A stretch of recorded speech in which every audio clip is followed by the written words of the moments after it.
también tiene un cierto nivel de especialidad. A estos dos temas ustedes lo van a ver con un poco, es decir, ningún arquitecto llega, que yo conozca muy poco, a profundizar demasiado en estos dos temas a nivel de especialidad. Pero sí el arquitecto los tiene que conocer para poder proyectar. Ahora, como son temas de cierto grado de complejidad, son dos temas que se desarrollan con mayor detalle en el curso de construcciones del primer año. Entonces, perdón, del tercer año. Entonces la pregunta es, ¿para qué lo damos en el primer año? Bueno, en primer año lo que damos son unas nociones muy generales con el solo fin de que ustedes puedan interpretar conceptualmente qué es el suelo o cómo son los suelos, cómo se comportan y cómo se relacionan los cimientos del edificio con el suelo. Porque eso forma parte del proyecto. Entonces me dirán ustedes, bueno, ¿y el arquitecto qué es lo que hace? Si tienen los especialistas que van a encargar de eso. Lo que pasa es que el arquitecto cuando diseña, como les decía en una de las primeras clases, pensando en la función, la forma y la tecnología. Como parte de la tecnología está la estructura y están los herramientas. Y para tener una idea de cómo resolver la estructura, tiene que pensar en los cimientos. Los cimientos son parte de la estructura. Entonces, la solución estructural está formada también por los cimientos del edificio, por la cimentación. Entonces el arquitecto necesita tener una idea, y una idea bastante clara en ese sentido, para poder diseñar. Además, el arquitecto tiene una formación conceptual suficientemente clara que le permite manejar estos temas en una obra. Es decir, tener los conocimientos básicos sobre un tema sin llegar a ser especialista significa de que uno en la obra puede determinar ciertas o detectar ciertas situaciones y determinar cuándo necesita una consulta especializada y cuándo no. Vamos a ver, qué sé yo, que en construcciones muy pequeñas de una vivienda, el arquitecto está capacitado en la mayoría de los casos en resolver el problema completo. O sea, no requiere llegar a un especialista. Ahora, cuando ya hablamos de un edificio de varias plantas, sí. Bueno, vamos a iniciar el tema. Hoy vamos a hacer una cosa, porque tenemos 4 powers sobre este tema, que es bastante largo. Si lo pasamos por un power, no nos alcanza la tarde. Entonces lo que vamos a hacer, yo les voy a contar sintéticamente, les voy a ir dando los conceptos principales que hacen a este tema. Ustedes se van a acordar cuando vimos algo de nociones de fuerza, lo que eran fuerzas de acción y fuerzas de reacción. Es decir, no me paro en este lugar, mi peso, respecto de la gravedad, es una fuerza de acción que está actuando sobre la superficie que piso. El material con el que está construido el lugar que estoy pisando genera una fuerza de reacción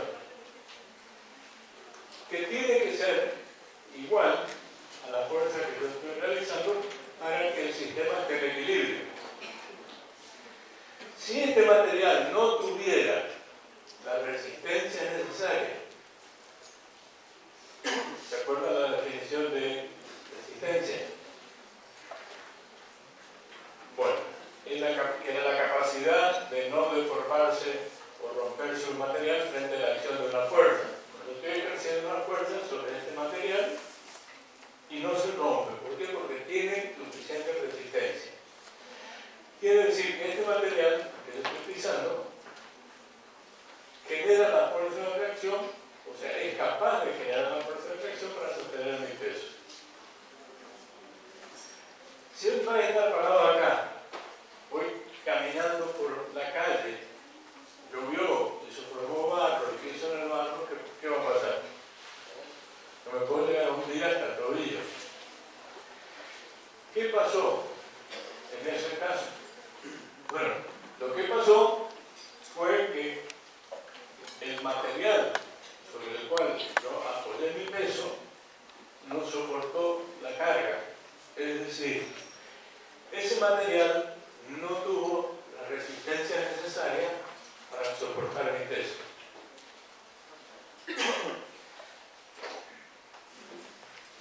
O sea, no fue capaz de generar la fuerza de reacción suficiente para soportar.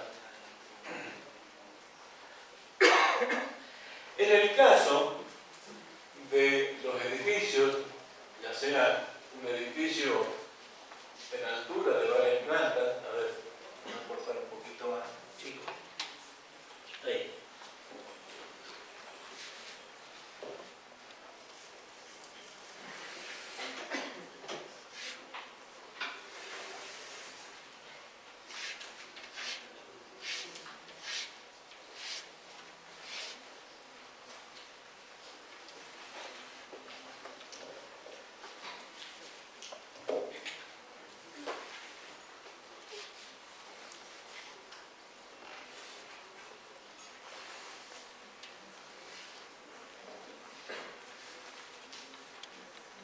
En el caso de los edificios, ya sea un edificio en altura o sea una vivienda, siempre vamos a tener fuerzas de acción y de reacción.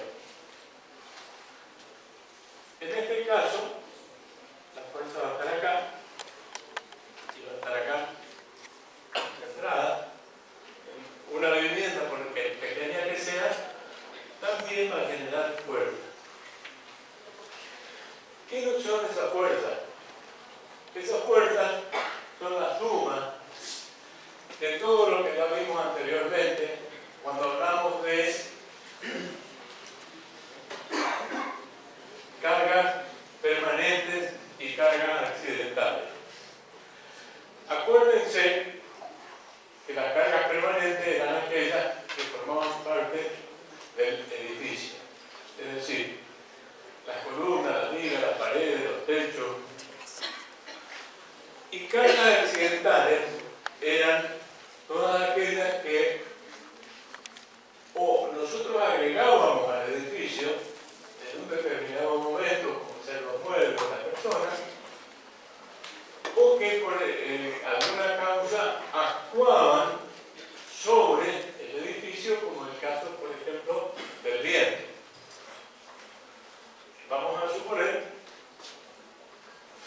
que un viento fuerte incide sobre el edificio, eso también se convierte en una carga. El peso y todos los elementos que están dentro del edificio generalmente responden a nuestro esfuerzo de gravedad. Pero hay cargas que no son precisamente verticales, como es el caso del viento. ¿Qué necesitamos para que esto se sostenga? En primer lugar, las fuerzas de reacción.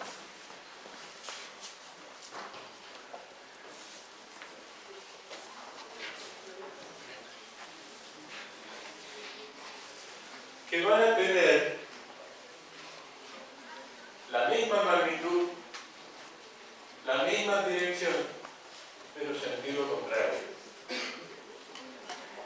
Para eso es necesario que todo lo que nosotros hagamos acá abajo genere esa fuerza de reacción. Y eso, aprovechando un poquito ya el dibujo que tengo, les pregunto, si yo saco esta fuerza y el edificio es perfectamente simétrico, estas dos fuerzas serían iguales. Si actúa el viento de este lado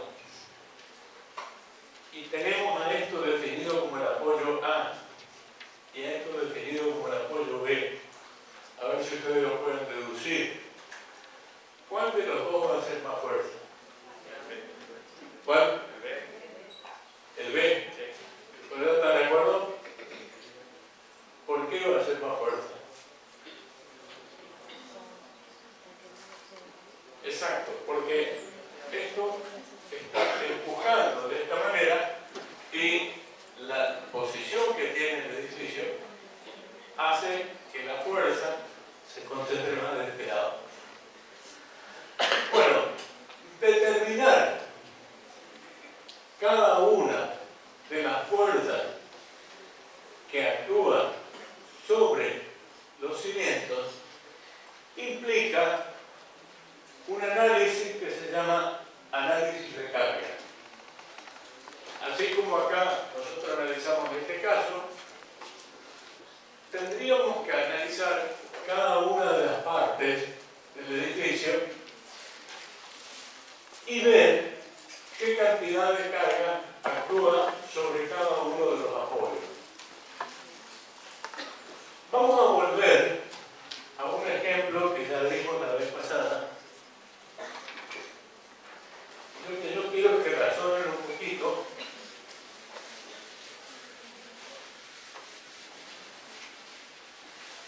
que resolvamos un poco juntos el tema. ¿Se acuerdan la vez pasada que hicimos el dibujito de una mesa viéndola de arriba? Que esa mesa viéndola de arriba tenía 4 patas.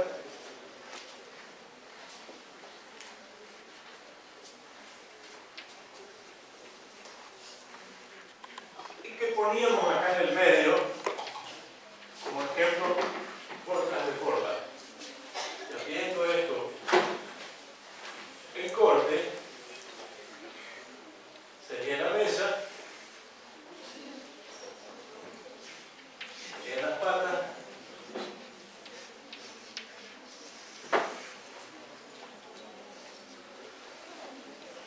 y acá estaríamos poniendo las bolsas. O sea que las bolsas las apilamos acá bien en el medio.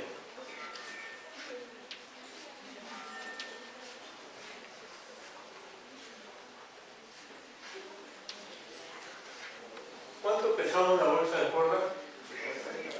50 kilos. Bien. Si tenemos 6 bolsas, ¿cuántos kilos tenemos ahí? ¿Cuánto? 300 kilos. Entonces acá tenemos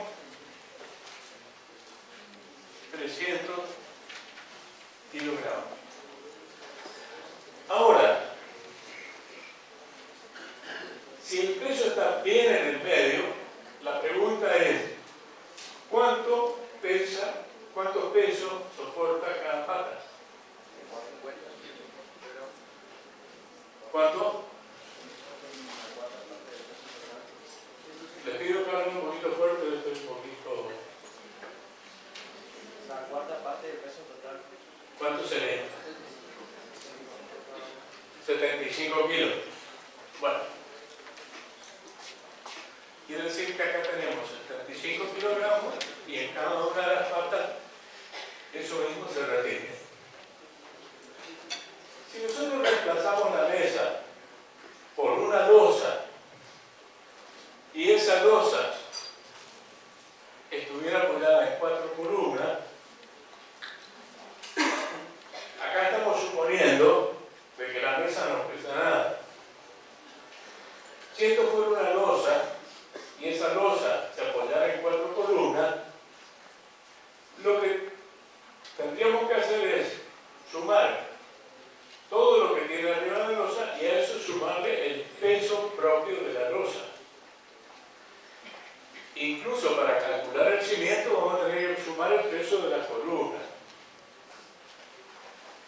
es la representación gráfica en ese caso?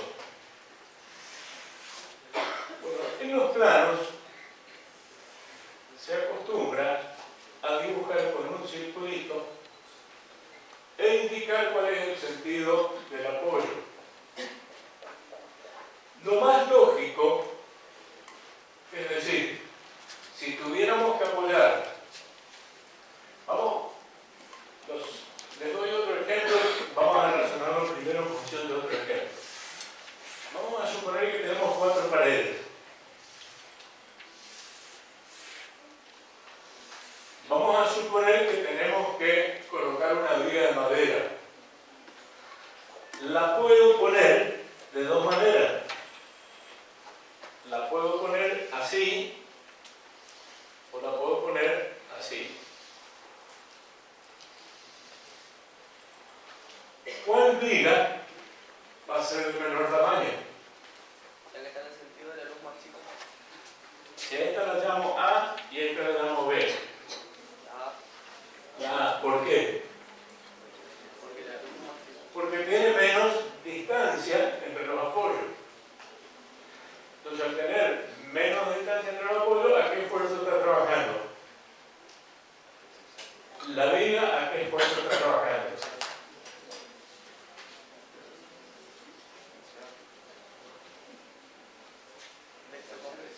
Esfuerzo de flexión, correctamente. Quiere decir que tanto la viga A como la viga B trabajarían en la flexión. No pondría las dos, pondría una. Lo lógico sería poner así. Entonces,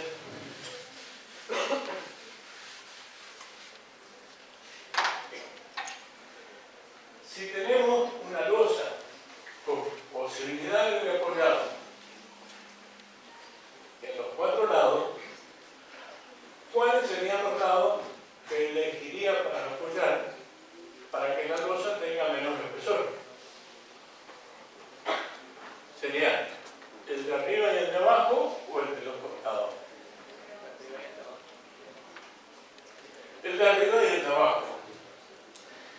Entonces, la forma gráfica de representarlo es un circulito que indica que la losa apoya para allá y para allá. Esta losa va a descargar su peso de estos dos, en esos dos sentidos. ¿Qué significa esto en la práctica? Que la losa puede ser de hormigón armado. El hormigón va a ser macizo, pero los hierros los voy a poner en este sentido. Cuando las cargas llegan a estos extremos, lo que me va a convenir es hacer una viga que lleve la carga a los extremos. Así como la mesa, ustedes han visto cualquier mesa, los bordes, generalmente tiene una tabla que sirve para que el peso que va arriba de la mesa descargue los bordes y de ahí vaya a las patas.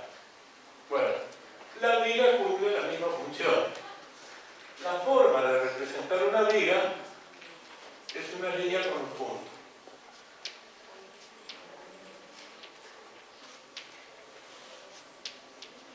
Se lo voy explicando y tomen nota de la forma de representar porque esto lo van a ocupar en el trabajo práctico del día sábado.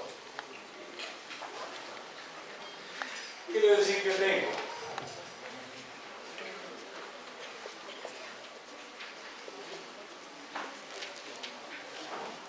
una losa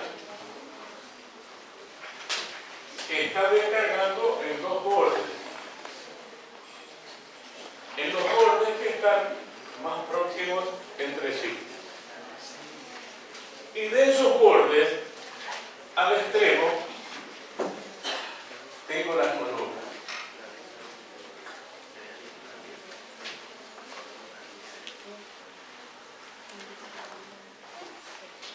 ¿Cómo se realiza el análisis de carga para saber? Porque acá es muy fácil, porque las 6 bolsas están en el medio de la mesa. pero las puertas podrían no estar exactamente en el medio. En un edificio puedo tener columnas que estén más cerca, otras que estén más separadas. Voy a tener en algunos lugares, por ejemplo, una biblioteca que pesa muchísimo, y voy a tener en otro un dormitorio que pesa mucho menos. O voy a tener, que ser un edificio, por ejemplo, los cursos de acá arriba, que se dan clases donde hay mucha gente y tienen un peso importante. Entonces, ¿cómo hago para calcular cuánta carga incide sobre cada parte? Lo que hago es analizar cómo se distribuye esa carga. Y esto es un razonamiento bastante simple, por lo menos en este caso. En este caso, el análisis que hago, lo hago a partir de la losa. Tomo la distancia entre los apoyos y digo, la mitad descarga de este lado y la otra mitad descarga de este lado. ¿Sí? Yo sé que toda la carga de esta losa va a esta liga. Ahora la pregunta que sigue es, del peso que cargan en la liga, ¿cuánto va a esta columna y cuánto va a esta otra columna? Y es bastante fácil, en este caso por lo menos. Digo, de esta distancia tomo la mitad y para este otro lado hago exactamente lo mismo. Entonces digo, todo lo que está acá arriba descarga en esta columna. Todo lo que está en esta superficie descarga en esta otra columna. Y de esa manera inicio lo que se llama un análisis de carga. ¿Y por qué digo inicio? Porque esto simplemente nos da una primera idea de cómo se realiza un análisis de carga. Porque después en la práctica no es tan exacto de que todo lo que yo ponga acá va a cargar sobre esta columna completamente. De alguna manera, si yo apilo las 6 voltas acá, esta columna va a ser la que más carga va a soportar. Pero va a incidir en menor medida también en las otras 3. Entonces, repito, lo que estamos haciendo acá es una simplificación para empezar a entender lo que es un análisis de carga. Bueno,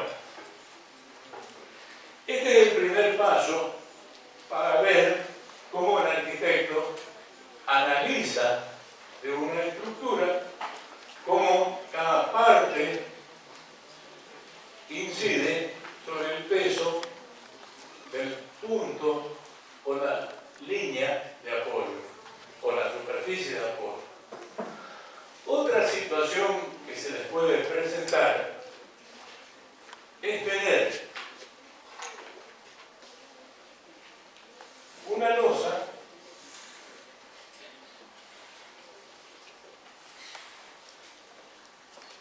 que acá la tengamos apoyada en 2 columnas.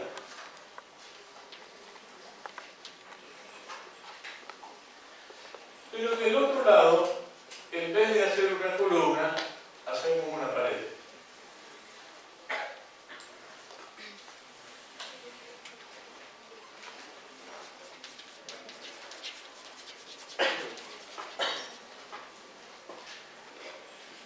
¿Qué ocurre en este caso?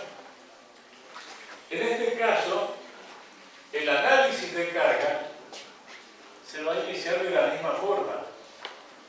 O sea, hacemos una viga de este lado, indicamos cómo carga la losa, dividimos la mitad de la losa, igual que en este caso, en el caso anterior, y acá vamos a ver que esta mitad va a descargar sobre la viga y esta mitad va a descargar sobre la pared. Para analizar cuánto carga en cada columna, hacemos igual que acá. O sea, la mitad del peso que carga sobre la viga va a esta columna y la otra mitad va a esta otra. Ahora, ¿qué pasa con la pared?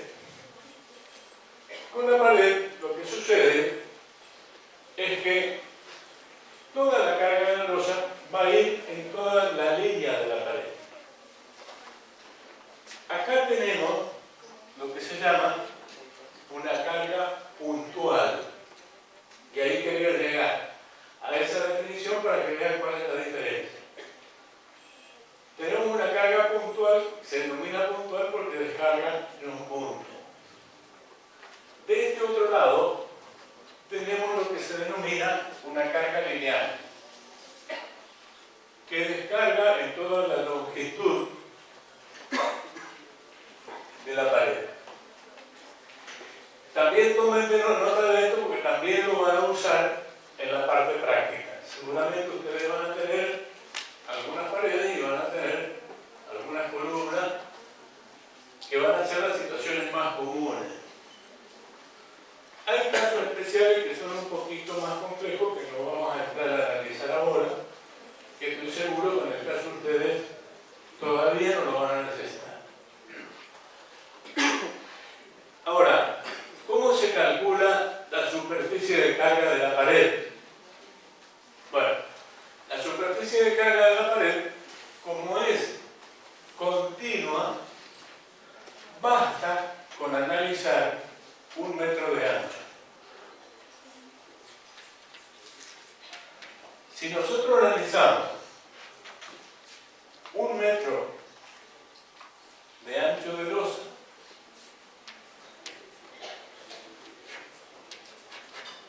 con todo lo que carga arriba, y analizamos el peso que carga sobre la pared, y a eso le sumamos el peso del metro de pared, podemos llegar a determinar cuál es el peso que llega a nivel del suelo. ¿Se entiende? ¿Cómo? Repito, cuando tenemos una carga puntual, analizamos toda la superficie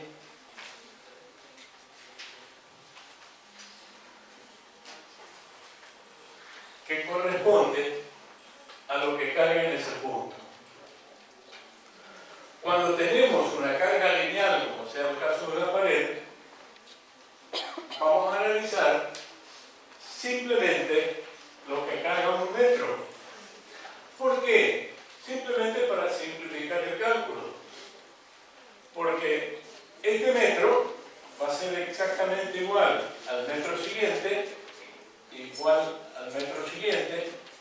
Entonces, si nosotros sacamos la carga de 1 metro, ya tenemos el dato que necesitamos para calcular el cimiento de 1 metro de pared. Si podemos calcular el cimiento de 1 metro de pared, podemos calcular, es decir, sabemos qué dimensiones va a tener el cimiento en ese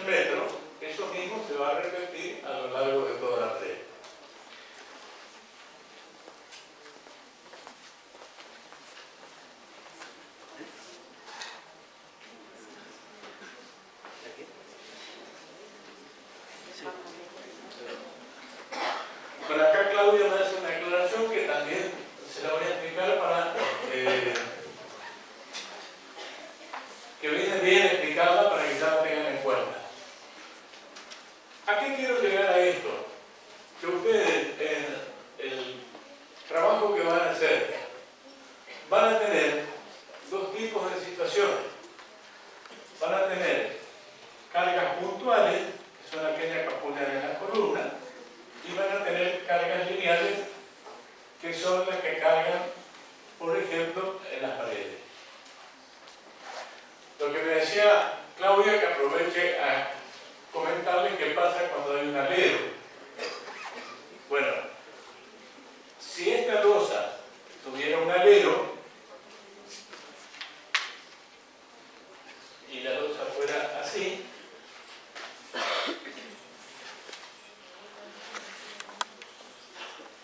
tendría las columnas acá, o la pared, tendría las columnas acá, y tendría una viga acá, y otra viga acá.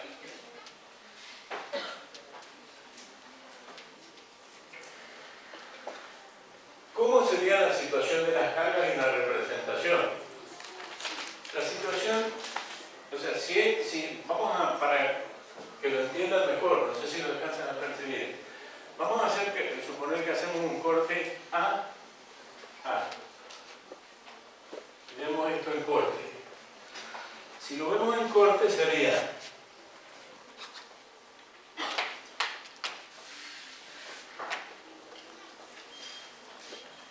el nivel del piso, las columnas,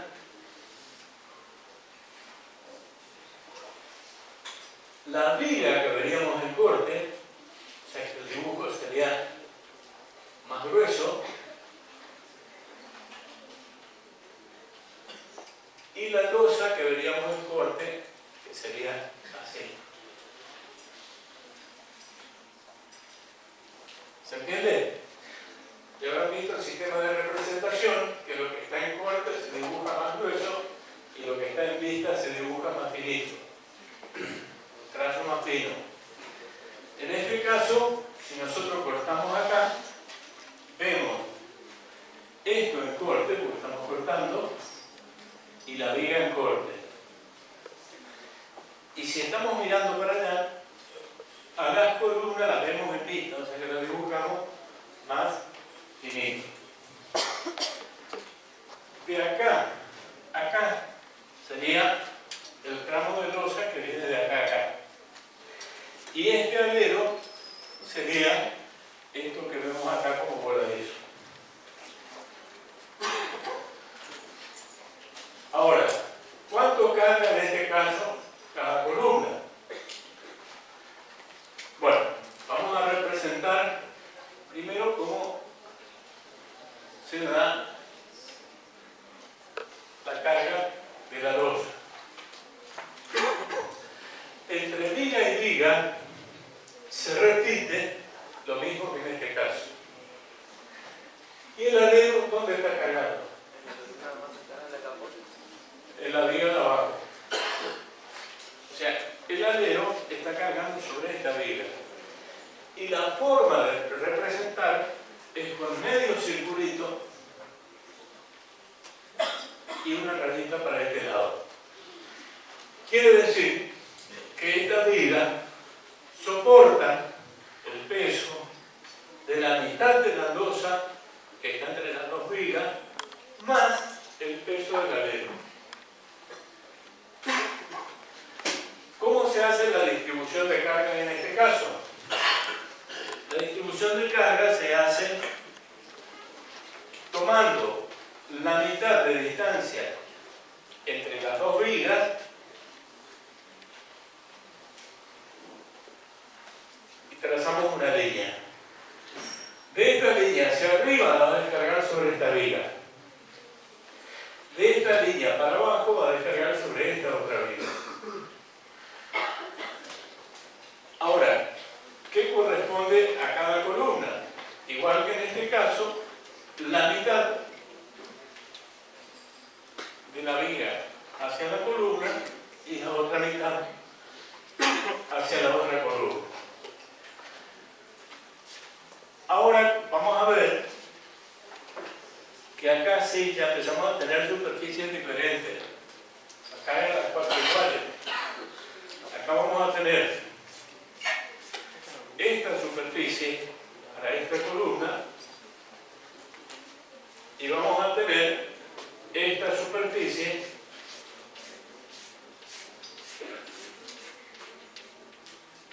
que carga sobre esta otra columna. Bueno, lo importante acá es entender, por un lado, cómo funciona. Por otro lado, les sirve ya empezar a ver cómo es la forma de representar, es decir, hacia dónde se indican las cargas. Y por otro lado, cuáles son los puntos estructurales en los que apoyan. El concepto importante que nos tiene que quedar de todo esto, aparte de aprender cómo se distribuyen las cargas, el concepto importante que vamos a aplicar ahora un poquito más adelante en la clase es que acá tenemos apoyos puntuales, como ser este, y tenemos apoyos lineales, como ser este otro. ¿Por qué destaco esto? Porque vamos a hacer un ejercicio en el cual esas dos situaciones se van a presentar. Bueno, esto es nada más que un primer paso para ver cómo las cargas llegan al suelo. Y ahí ya estamos viendo que no en todos los puntos llega la misma carga. O sea, es evidente que esta columna va a recibir más carga que esta otra. ¿Estamos? Bueno, les pregunto si tienen alguna consulta sobre esto. Si no, pasamos directamente a hablar sobre el suelo. ¿Esto se entendió? Más o menos. ¿Eh?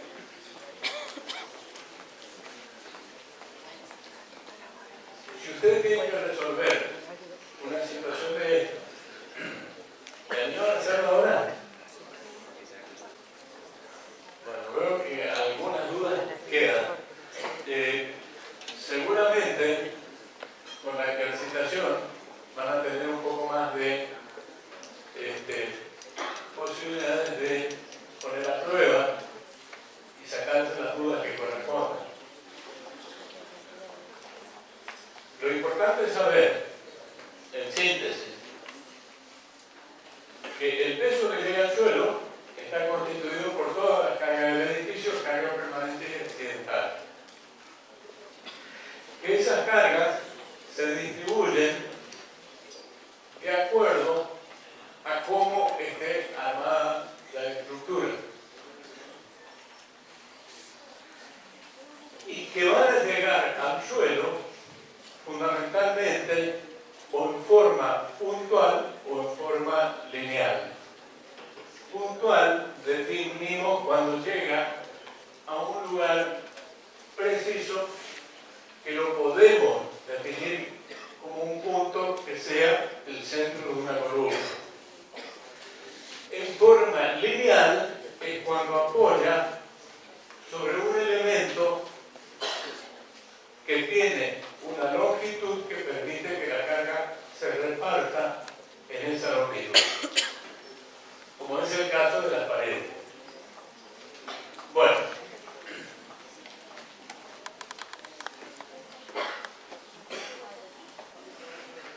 cuando teníamos el edificio que descargaba su peso, teníamos las fuerzas de acción que actuaban sobre el nivel de piso y teníamos que generar una reacción. Para generar esta reacción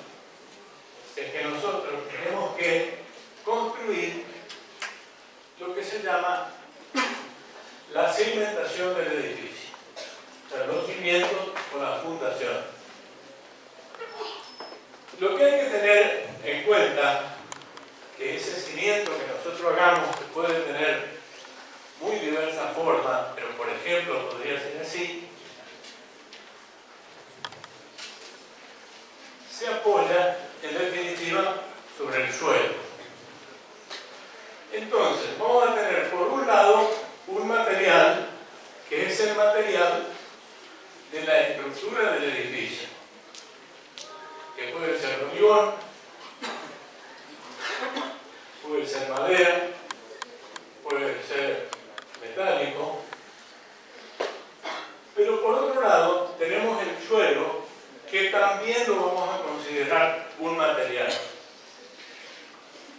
En definitiva, el edificio carga su peso en el cimiento, pero el cimiento forma parte de la estructura y lleva esa carga hasta el nivel del suelo.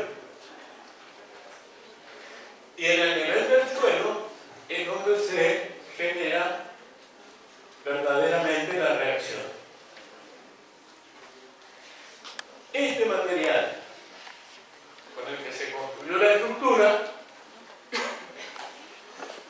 va a tener la resistencia propia, que es bastante sencillo de determinar, porque cuando calculamos la estructura ya calculamos cuál es la resistencia.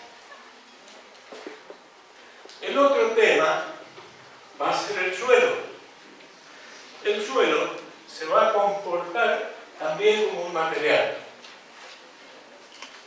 En definitiva, el suelo es también un material.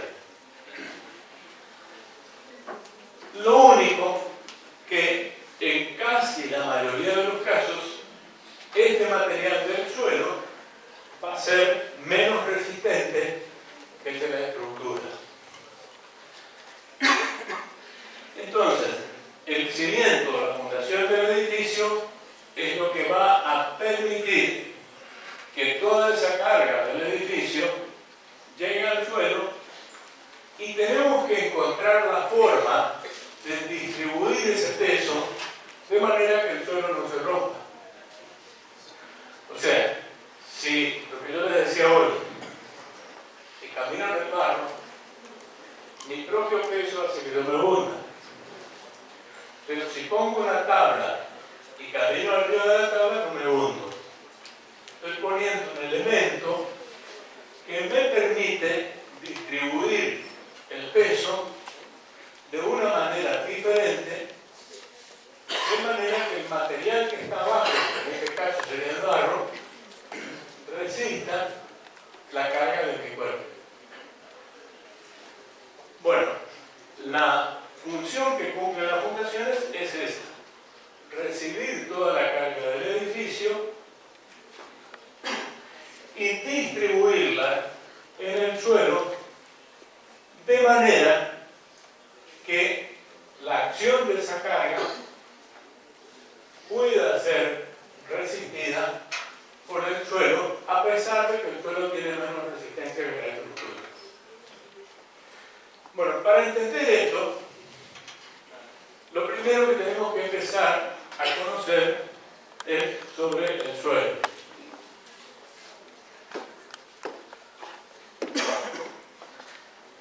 Les decía hace un rato que el tema del suelo es un tema bastante complejo, pero que se puede tener una idea bastante clara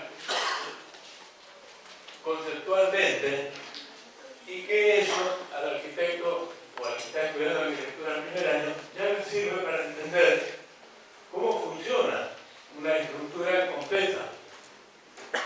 Porque de nada nos serviría pensar en la estructura si no sabemos cómo va apoyada. Bueno, los suelos son un tema complejo con la variedad de tipos de suelos que hay y los comportamientos diferentes que tienen. Primero que nada, vamos a mencionar que los suelos se formaron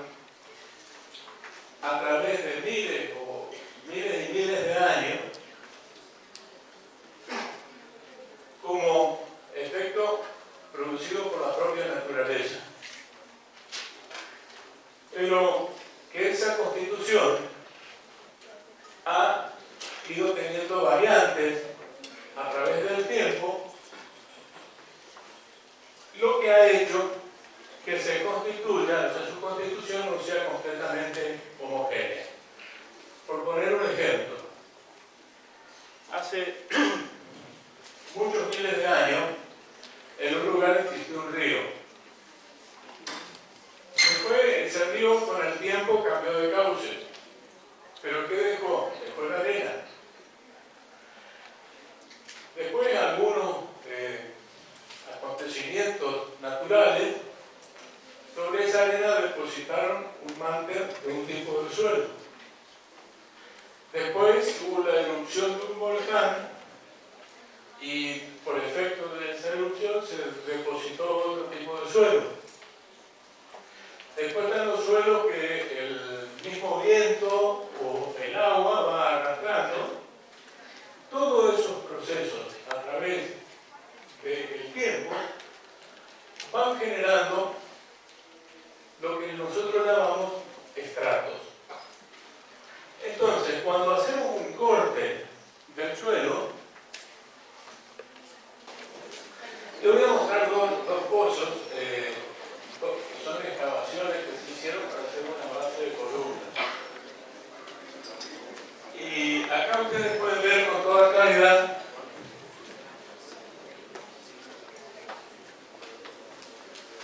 como por ejemplo, en este primer pedacito de aproximadamente 10 o 15 centímetros de espesor, se ve un color. Pueden ver como de acá a acá se ve otro color y de acá a acá se ve otro color. Y esto es el fondo. Cada color nos está indicando un tipo de suelo diferente. Y acá lo que estamos viendo es, más o menos porque de acuerdo, más o menos por el color, lo de arriba, una capa de tierra vegetal o manto de tierra vegetal, que es donde crece el pasto, donde crecen las plantas, que normalmente tiene entre 10 y 15 centímetros de espesor, salvo que existan árboles con raíces a mayor profundidad. Después vemos otro tipo de color que corresponde a un suelo arcilloso. Ahora le estoy hablando palabras raras, pero después se lo voy a explicar. Pero de un tipo de arcilla diferente al que está más abajo, que también es arcilloso, pero es otro tipo de arcilla. Vamos a la otra imagen. Acá tenemos otra imagen donde también, bueno, el suelo vegetal no está más porque se sacó. Si lo primero que uno hace en la obra es sacar esos 10 o 15 centímetros del suelo, porque como eso tiene materia orgánica, si nosotros lo dejamos abajo de los pisos o lo que sea, eso después se descompone y produce hundimientos del piso y demás. Entonces acá ya se sacó esa primera capa. Pero también se ven con claridad distintas capas perfectamente diferenciadas. Y si vamos a mayor profundidad, acá en resistencia, por ejemplo, es muy probable que nos encontremos con otras capas diferentes hasta llegar a una arenilla que está entre los 4 y los 6 metros normalmente. Bueno, no vamos a entrar al proceso de formación de esto porque no nos interesa. Vamos a entrar a tratar de identificarlo. Suelo que nosotros analicemos, vamos a tener, si este es el nivel del terreno, un primer estrato de tierra vegetal. Y de ahí para abajo nos vamos a encontrar con las más diversas variedades de situaciones según el lugar en el cual hagamos la excavación. Si estamos cerca de una laguna, si estamos cerca de un río, si estamos en una parte alta, si estamos en una parte del monte o en una parte descampada,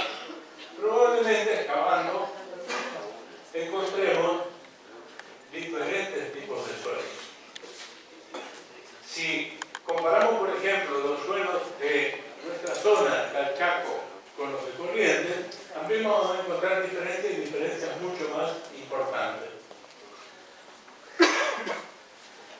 Ahora, esas diferencias, esos diferentes tipos de suelo que se fueron formando a través de los años, tampoco forman capas perfectamente horizontales. Nos vamos a encontrar con que, por ejemplo,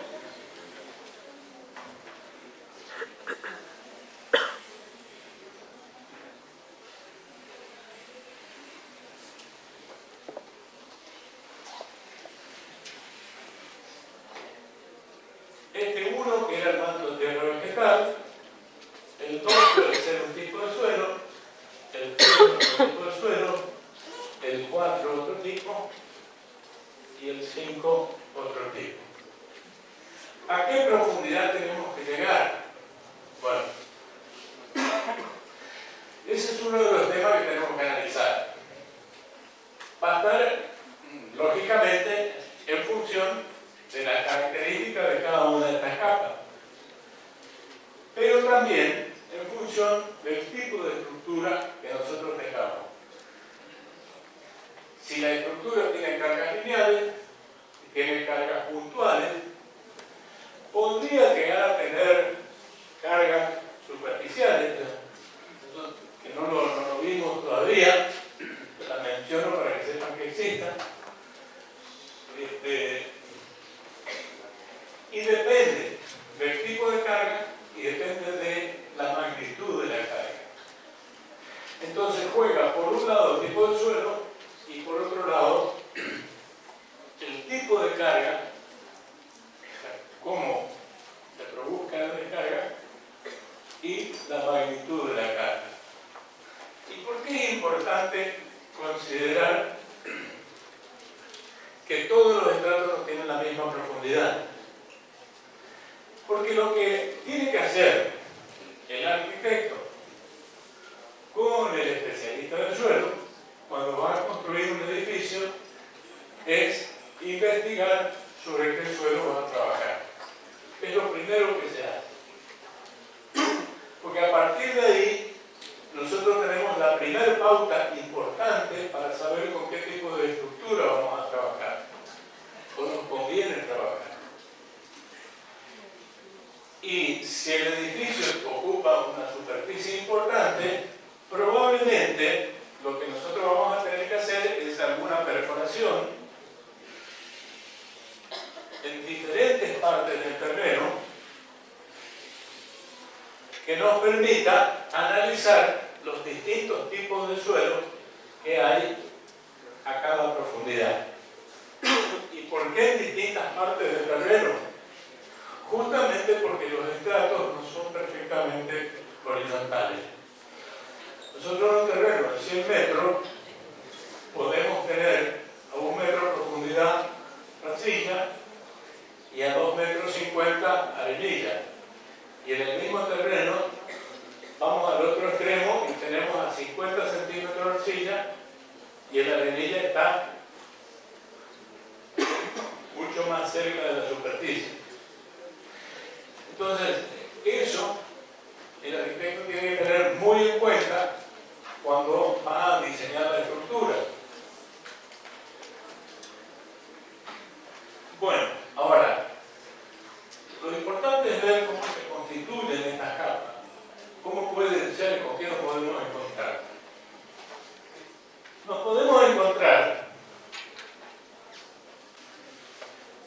sacando esa primera capa de manto de tierra vegetal, que esa la vamos a tener siempre, nos podemos encontrar con rocas en primer lugar, o piedras.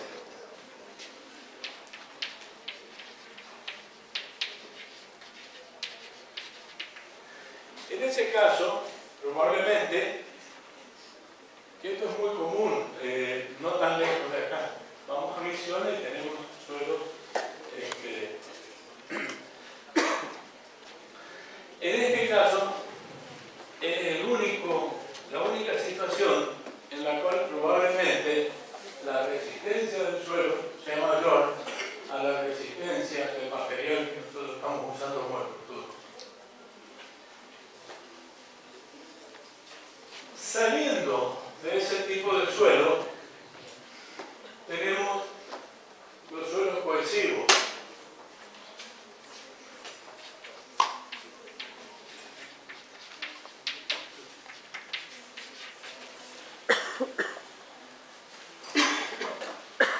Yo estoy haciendo la síntesis y tratando de buscar los principales y explicarles las características para que ustedes puedan comprender las diferencias. Los suelos cohesivos están constituidos generalmente por arcillas.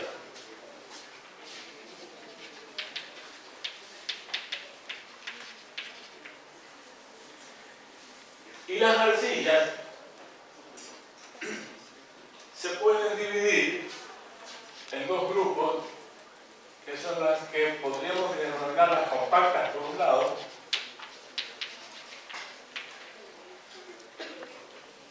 y las expansivas por otro lado.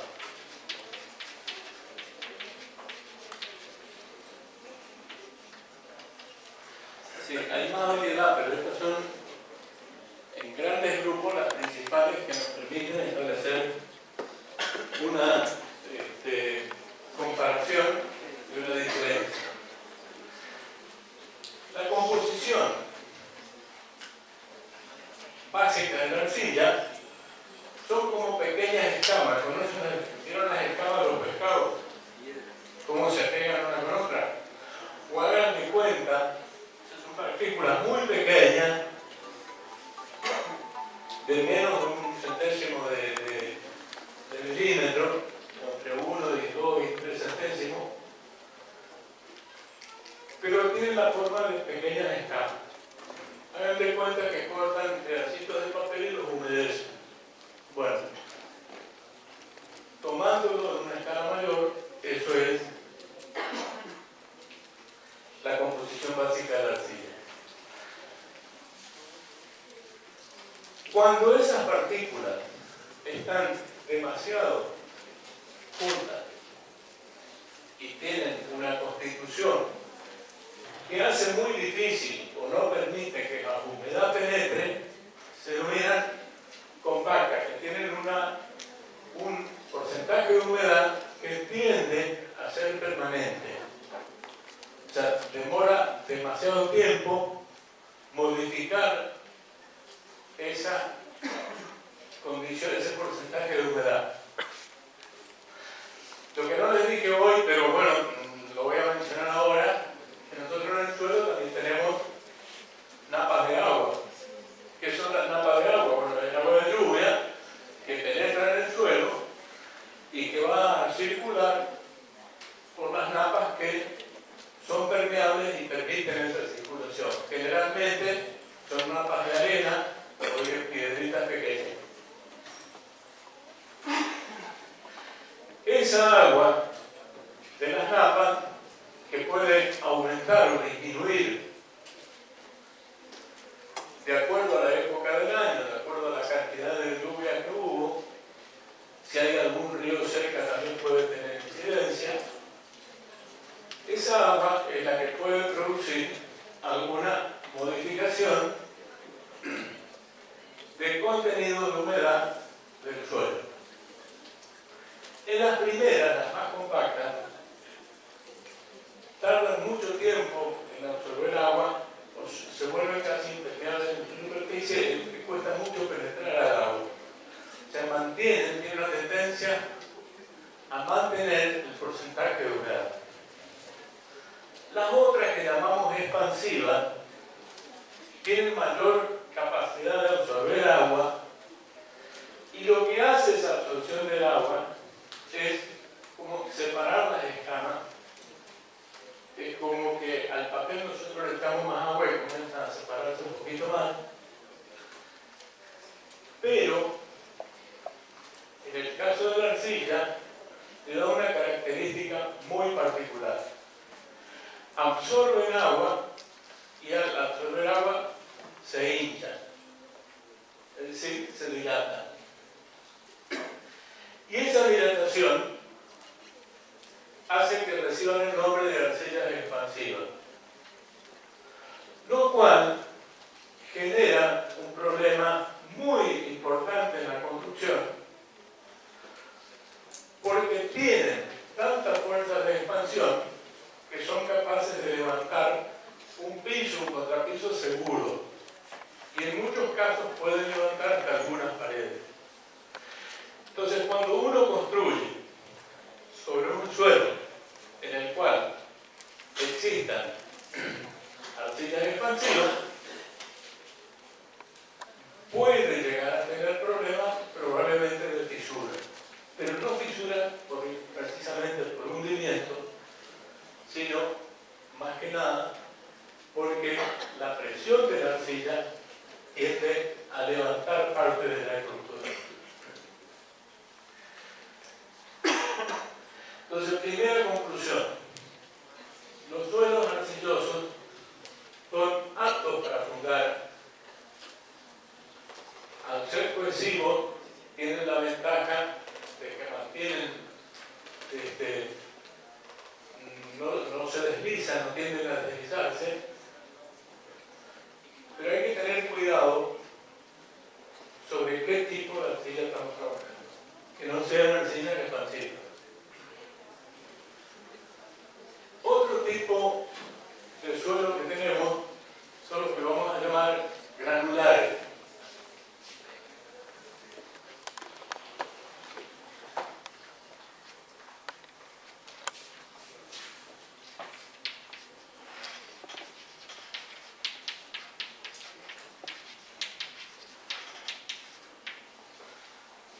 Dentro de los granulares vamos a tener las gravas, vamos a tener las arenas,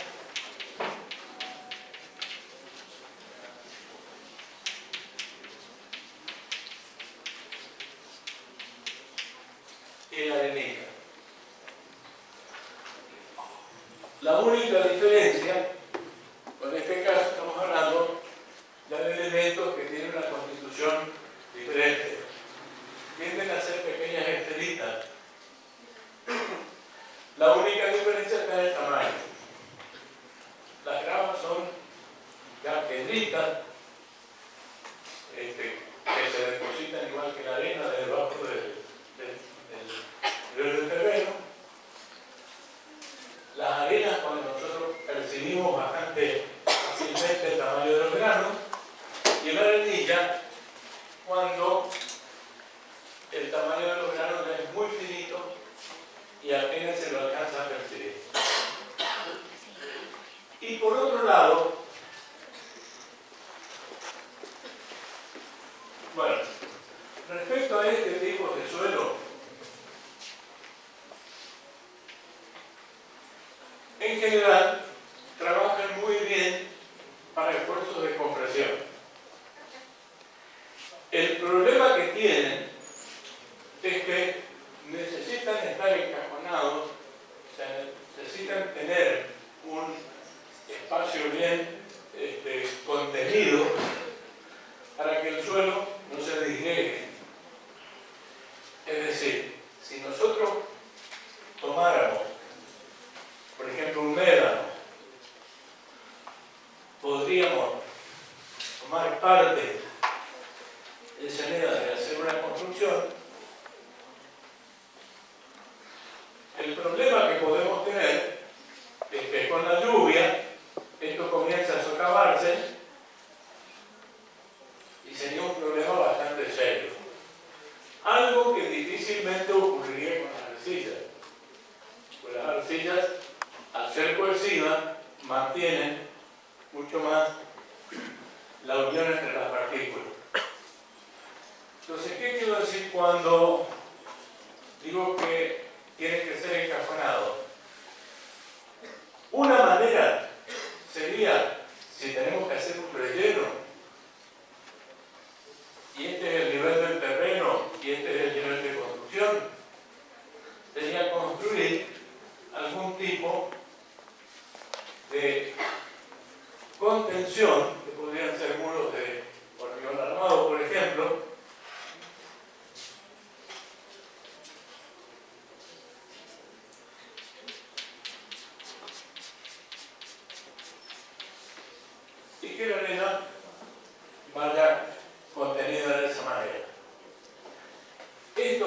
podría servir para un tipo de fundación que se va a llamar platea, que eso lo van a ver más adelante, que puede venir acá arriba.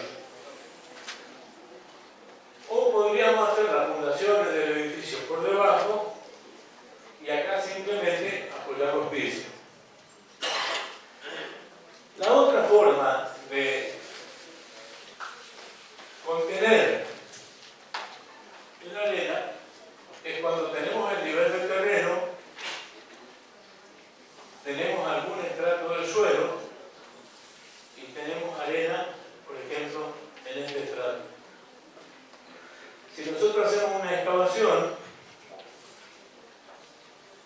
sacamos todo este suelo, realizamos la fundación y después rellenamos, lógicamente que esto queda contenido por la misma excavación y por el mismo suelo que tiene arriba.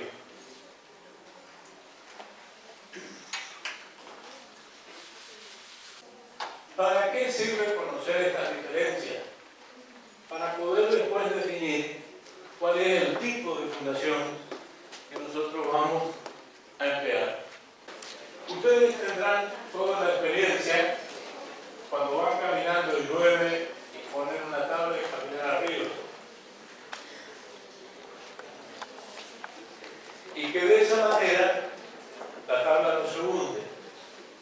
¿Qué es lo que está pasando y por qué los cimientos tienen esa forma? Bueno, en todo lo que es cimentación hay dos formas de poder sostener las cargas. Una es por compresión, que es que el peso del edificio genere una fuerza de reacción de esta forma. La otra manera que todos habrán tenido la experiencia alguna vez es de clavar algo en la tierra y ver que a medida que lo van clavando, cada vez se vuelve más resistente. O sea, cada vez tenemos que golpear más fuerte para que una estaca de madera, por ejemplo. Con los primeros golpes penetra fácil. A medida que vamos golpeando cada vez va penetrando más, necesitamos golpear más fuerte para que ese elemento pueda penetrar en el suelo.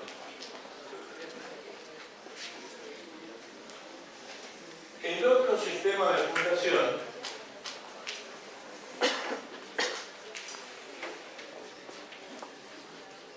está constituido por elementos que se elijan en el suelo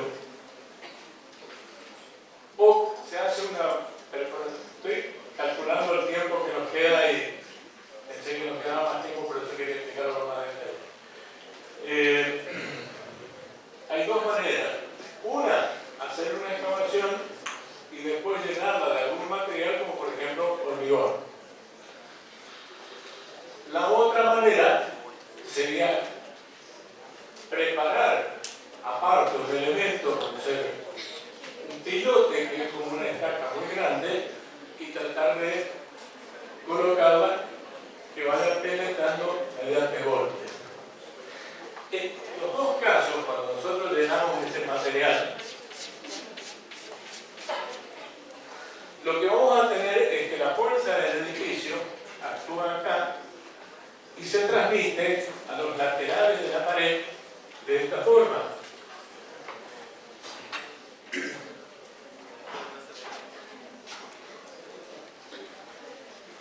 Y el suelo va a actuar de esta otra manera. O sea que acá vamos a tener un esfuerzo que netamente es compresión. ¿Y a este esfuerzo con qué tipo de esfuerzo no pueden asociarse? Esfuerzo de... Cuando era un solo material y había dos fuerzas que actuaban en sentido contrario, en forma paralela, pero muy próximos, pero no en la misma dirección, ¿qué tipo de esfuerzo era? Era el esfuerzo de corte.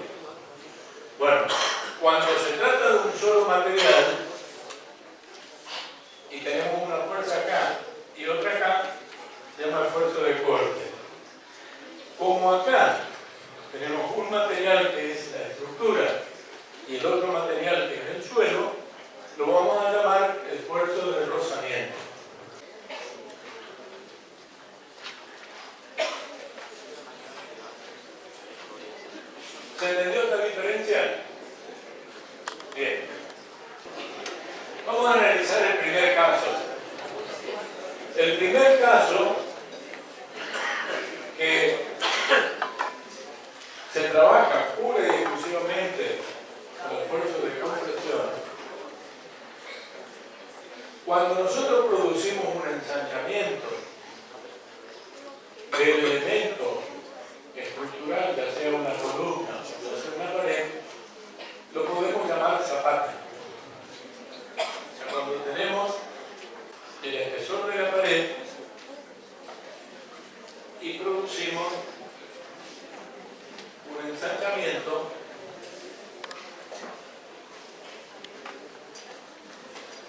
a los efectos de que esta carga se reparta en el suelo exactamente igual que cuando ponemos una tablita y caminamos arriba.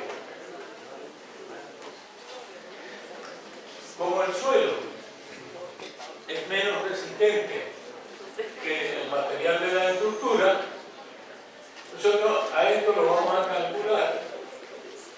La fuerza de reacción, que va a estar compuesta por un montón de fuercitas así,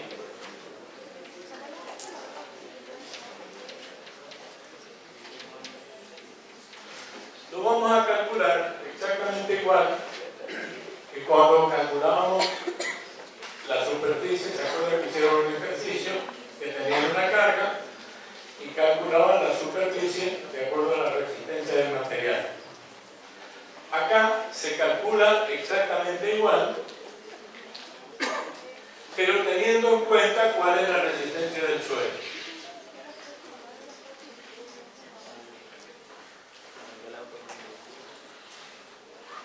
La zapata, en el caso de las paredes,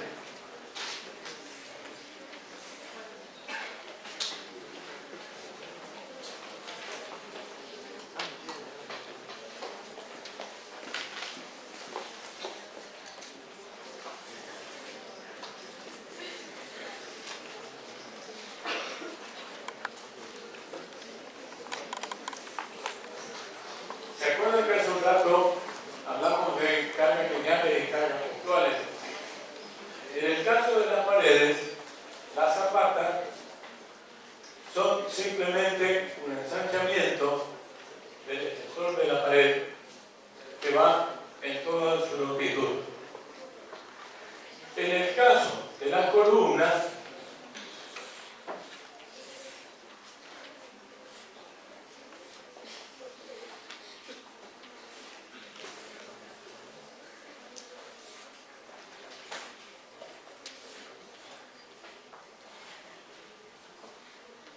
lo que se hace es un ensanchamiento que va generalmente en todas las direcciones que rodean a la columna. Digo generalmente porque hay casos de medianera o casos especiales en los cuales eso no se puede realizar.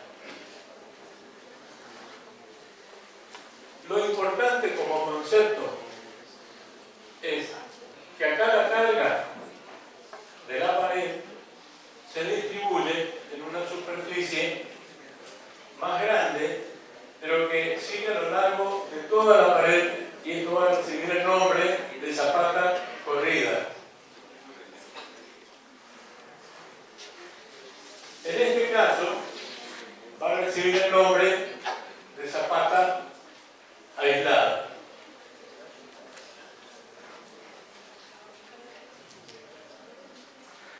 ¿Cómo se hace un plano de fundación? Vamos a hacer como trabajo, hacer la fundación, o sea, los cimientos de lo que ustedes resolvieron en el taller. Entonces les pido a cada uno, a cada grupo, que traiga una copia de lo que hicieron en el taller para poder seguir trabajando. Cuando uno hace un plano de fundaciones, para el caso de la zapata, lo que se hace es dibujar la planta, pero sin indicar donde hay ventanas, ni donde hay puertas, ni ningún elemento que esté del nivel de piso para arriba. Y a partir de ahí, en el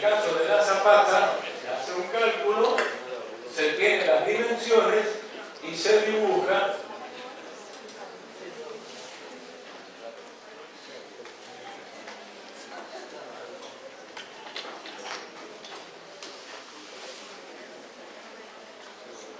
el estancamiento